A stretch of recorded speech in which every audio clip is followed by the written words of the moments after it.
tem o tema como pedras no caminho. Você pode dizer pedras no caminho? Existem na nossa vida, existem no nosso caminho algumas pedras. E quando nós olhamos para as pedras, nós temos a tendência de olhar como algo negativo. Mas eu quero mudar essa ótica e esse panorama na sua vida. Quando nós olhamos para a Bíblia, as pedras que nós encontramos, elas têm algo a nos ensinar.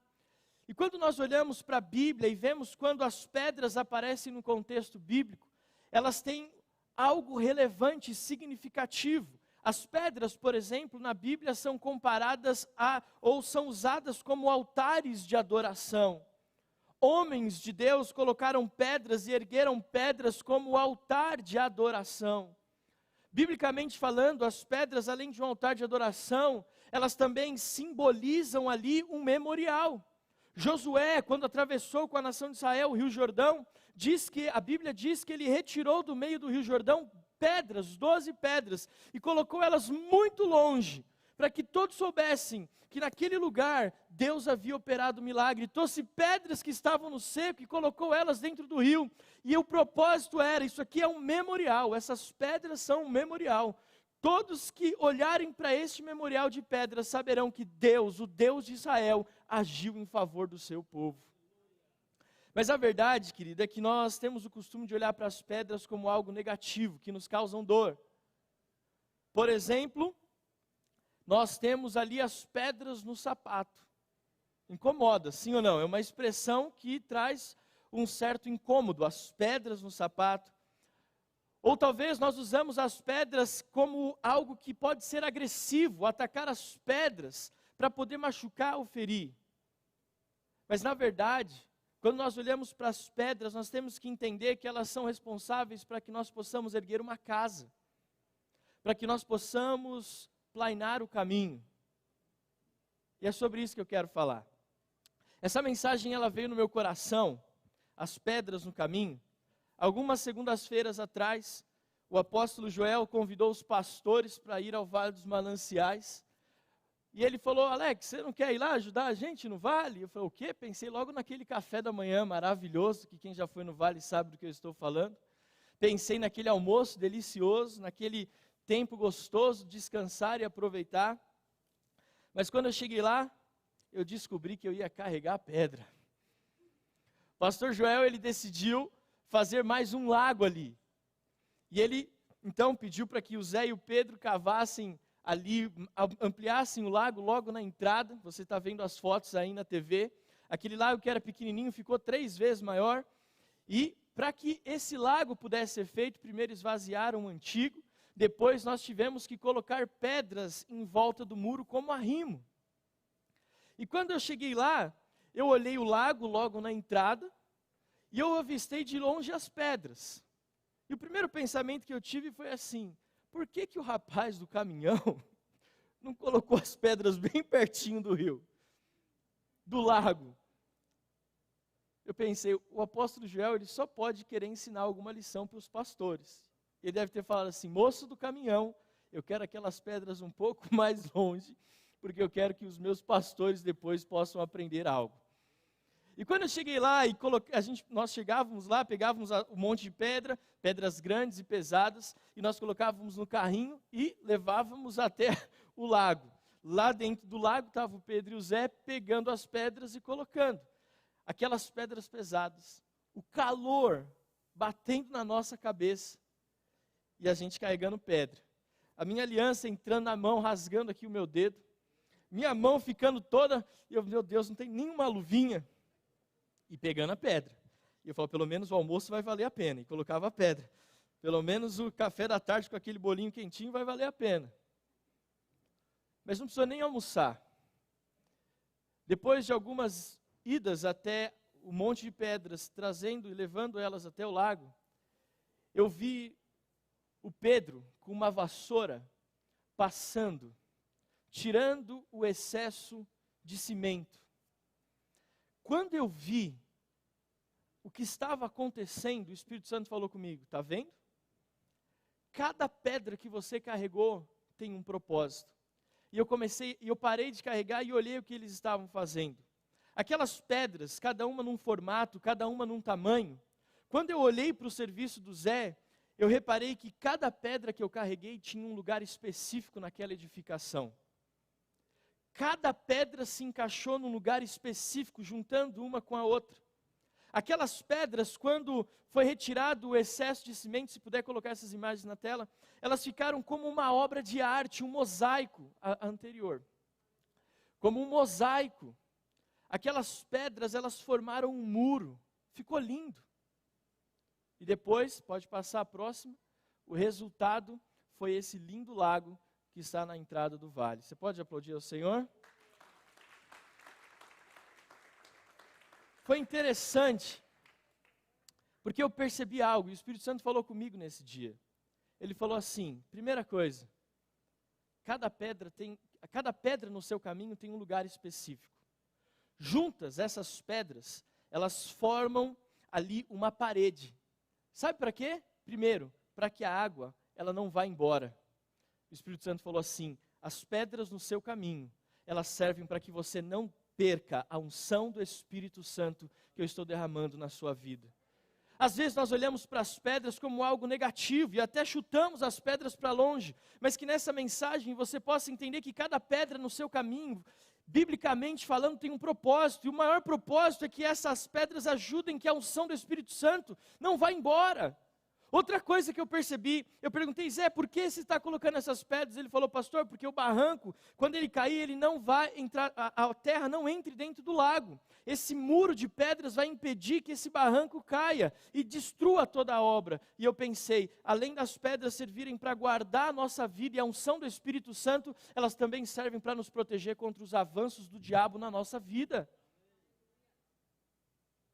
E quando eu vi aquele mosaico, eu também pensei, uau, isso é uma obra de arte. Lembrei de Gênesis 1, 26. Nós somos a imagem e semelhança do Deus vivo, Deus Pai, Deus Filho e Deus Espírito Santo. Nós somos lindos aos olhos de Deus. Você pode olhar para quem está do seu lado e falar assim, uau, você é a imagem e semelhança de Deus.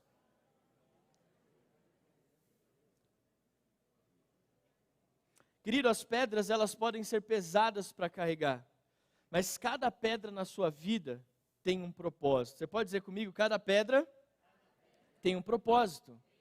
Biblicamente falando, eu quero que você acompanhe comigo, 1 Pedro, se você está com a sua Bíblia aí, 1 Pedro capítulo 2, versículo 6. Biblicamente falando, olha só o que nós podemos perceber sobre as pedras. Pois isto está na Escritura, eis que ponho em Sião uma pedra angular, eleita e preciosa, e quem nela crer não será envergonhado. Portanto, para vocês, os que creem, esta pedra é preciosa, mas para os descrentes, a pedra que os construtores rejeitaram, essa veio a ser a pedra angular. E a pedra de tropeço e rocha de ofensa, são estes os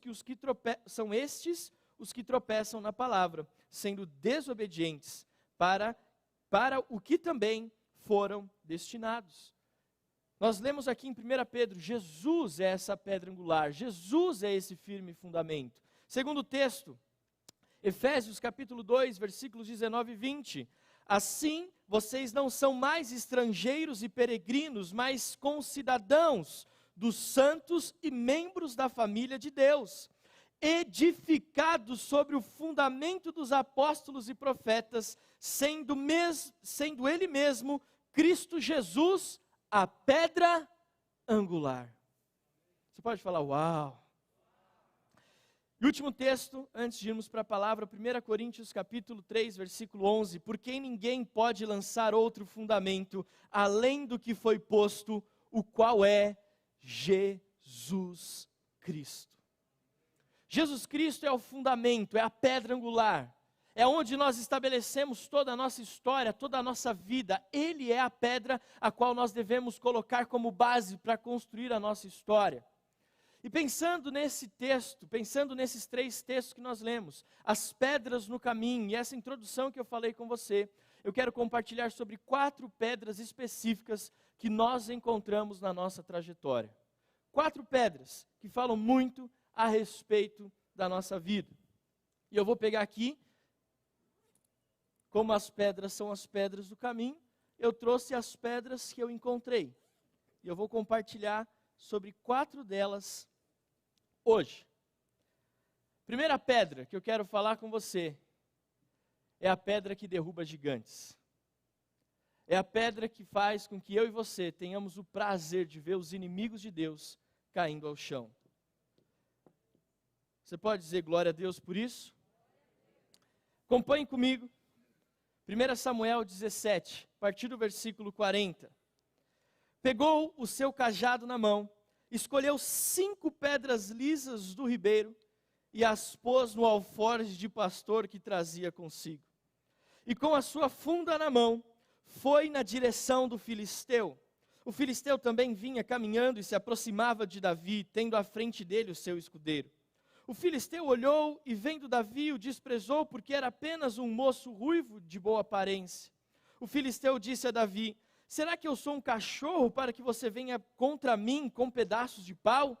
E pelos seus deuses, o filisteu amaldiçoou Davi. E disse mais a Davi: vem aqui, que eu darei a sua carne às aves dos céus e aos animais do campo. Davi, porém, disse ao filisteu: você vem contra mim com espada, com lança e com escudo. Eu, porém, vou contra você, em nome do Senhor dos exércitos, o Deus dos exércitos de Israel, a quem você afrontou. Hoje mesmo o Senhor entregará você nas minhas mãos, eu o matarei, cortarei a sua cabeça, e hoje mesmo darei os cadáveres do arraial dos filisteus, às aves dos céus e às feras da terra. E toda a terra saberá que há Deus em Israel. Diga assim: toda a terra saberá que há Deus em Israel. 47, toda esta multidão saberá que o Senhor salva, não com espada nem com lança, porque do Senhor é a guerra, e Ele entregará todos vocês nas nossas mãos.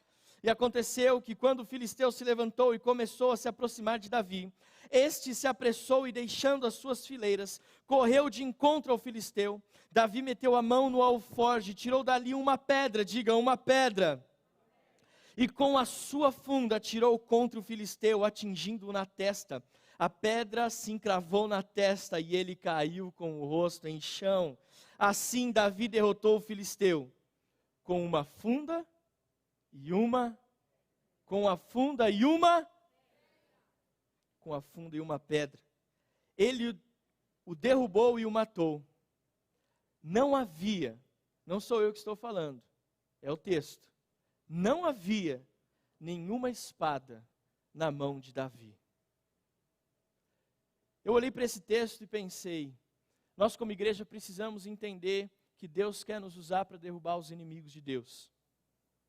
E para derrubar os inimigos de Deus, nós precisamos saber quais são as ferramentas que nós precisamos usar. Muitas vezes nós estamos lutando as nossas guerras com armas humanas e nos esquecemos de lutar as nossas guerras com armas espirituais. Nós muitas vezes cantando, é assim que eu luto as minhas guerras, mas muitas vezes nós realmente não entendemos o que isso significa. Deixa eu te explicar usando esse texto de Davi. Davi sabia que com uma única pedra ele derrubaria o gigante, sim ou não?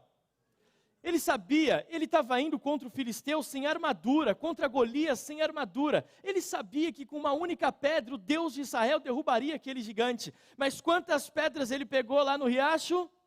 Quantas pedras? 5 pedras. Você já parou para se perguntar, porque se ele só precisava de uma, ele pegou 5? Porque Davi estava ensinando para a igreja hoje.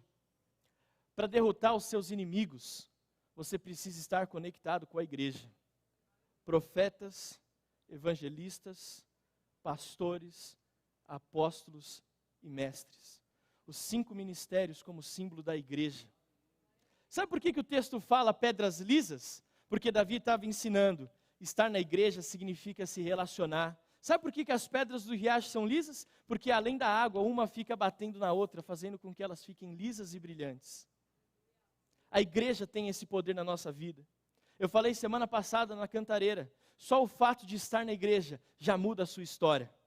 Muitas pessoas começam a vir na igreja como simpatizante, mas chega uma hora, porque estão aqui dentro, a vida delas muda. Elas tomam a decisão de reconhecer Jesus como Senhor e Salvador, e uma nova caminhada começa. A primeira pedra, a pedra que derruba gigantes, preste atenção, você só pode acessar estando na igreja.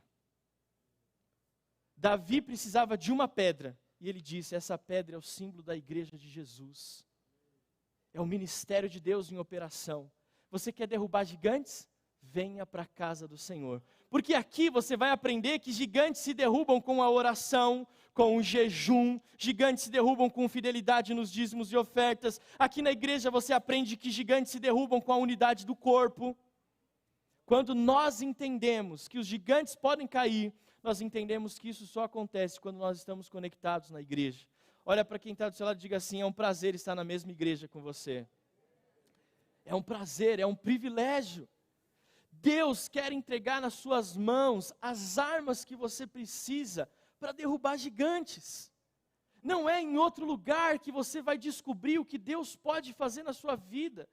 Quais são as armas que Ele vai te dar. Eu sei que você tem inimigos, eu sei que circunstâncias, uma enfermidade, uma perseguição profissional, uma crise financeira, um problema emocional, mas Deus quer te usar para que você possa saber que existem gigantes, mas eles vão cair por terra. E na igreja você vai receber as pedras que você precisa para derrubar todos os seus inimigos. É na igreja que Deus vai falar no teu coração. É na igreja que Deus vai te dar a estratégia correta. É na igreja que Deus vai ministrar na sua vida. É na igreja que Deus vai falar assim, essa depressão não pode mais continuar dominando a sua vida. Porque é na igreja que você recebe as pedras que você precisa para derrotar todos os seus inimigos. Você pode aplaudir ao Senhor? As pedras no caminho. Seu gigante vai cair, você vai ser mais do que vencedor. Eu creio nisso, igreja. A segunda pedra no caminho, essa foi um pouco mais difícil. Gênesis 28, versículo 11. Quando chegou a certo lugar, ali passou a noite, porque o sol já se havia posto. Pegou uma das pedras do lugar, fez dela o seu travesseiro e se deitou ali mesmo para dormir. E sonhou. Eis que estava posta na terra uma escada cujo topo atingia o céu, e os anjos de Deus subiam e desciam por ela. E eis que o Senhor estava perto dele e lhes disse, eu sou o Senhor, Deus de Abraão, seu pai, e Deus de Isaque. A terra em que agora você está deitado, eu a darei. Eu darei a você e a sua descendência.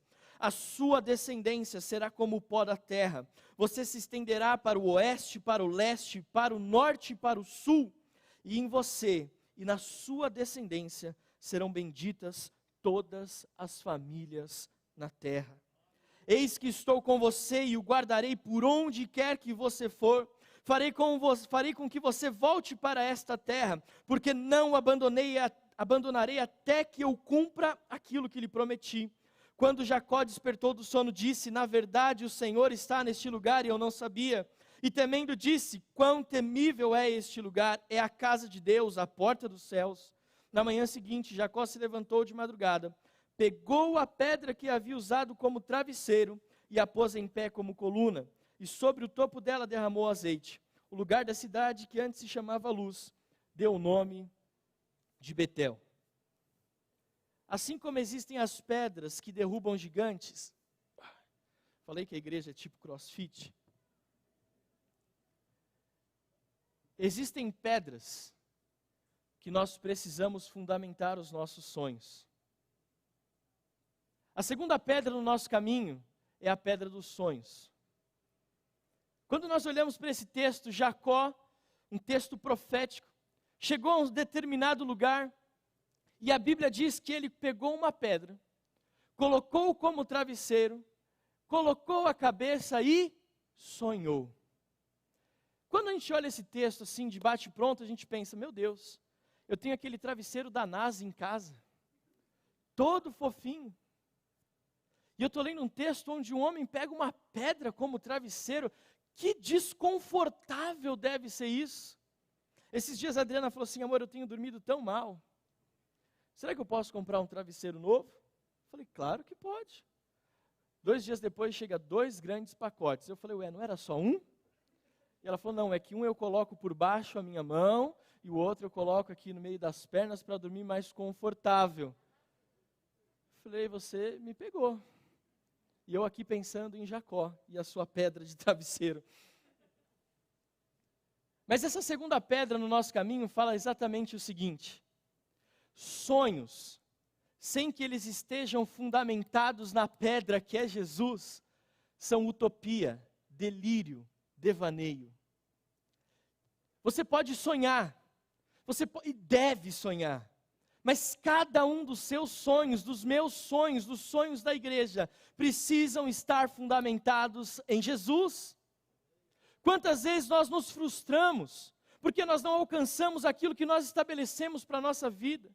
Quantas vezes nós até acusamos Deus, porque nós não conseguimos cumprir aquilo que um dia começou a nascer no nosso coração?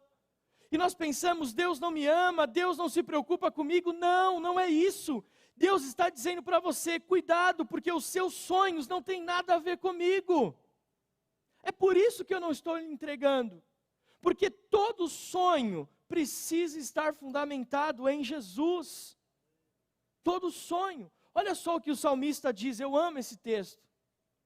Será inútil levantar de madrugada, dormir tarde, comer o pão que conseguiram com tanto esforço. Aos seus amados ele dá enquanto dorme. Espera só um pouquinho. Não confunda esse texto como você que talvez está procurando emprego, só que acorda meio-dia e fala, pastor, aos seus ele dá enquanto dorme. É por isso que eu durmo o dia inteiro. Esse texto, ele está dizendo o seguinte, os que descansam no Senhor. Os que descansam no Senhor. Jacó nos ensina uma lição valiosa. Eu tenho alvos, eu tenho objetivos, eu tenho metas, mas as minhas metas e os meus objetivos, eu confio em Deus. Eu descanso em Jesus. Quando você coloca os seus sonhos em Deus, existe promessa para a sua vida, existe promessa para a minha vida. Ele mesmo diz, a sua descendência será como o pó da terra. Ele mesmo diz para Jacó, eu o guardarei. Existe promessa de Deus quando nós entendemos que os nossos sonhos precisam ser fundamentados em Jesus. Olhe para quem está perto de você e diga assim, volte a sonhar. Volte a sonhar. Querido, não descanse, aliás, descanse no Senhor, Ele vai cumprir os objetivos dEle para a sua vida. Nenhum dos planos de Deus para você vai se frustrar, nenhum. Levante a sua mão, deixa eu liberar essa palavra profética. Nenhum dos sonhos de Deus para a sua vida vai se frustrar. Tudo aquilo que Deus lhe prometeu, Ele vai cumprir. Se você fundamentar os seus sonhos em Deus, você verá como Ele vai agir em seu favor. Esse Deus, Ele é poderoso, esse Deus, Ele é maravilhoso, Ele cumpre as suas promessas. Você pode aplaudir ao Senhor em nome de Jesus?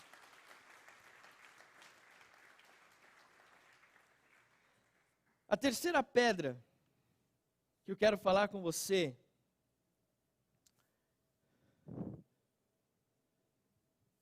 é a pedra do perdão.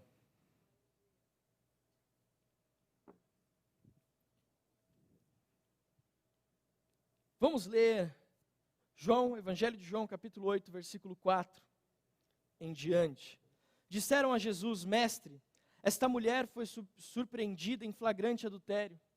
Na lei, Moisés nos ordenou que tais mulheres sejam apedrejadas. E o Senhor, o que tem a dizer?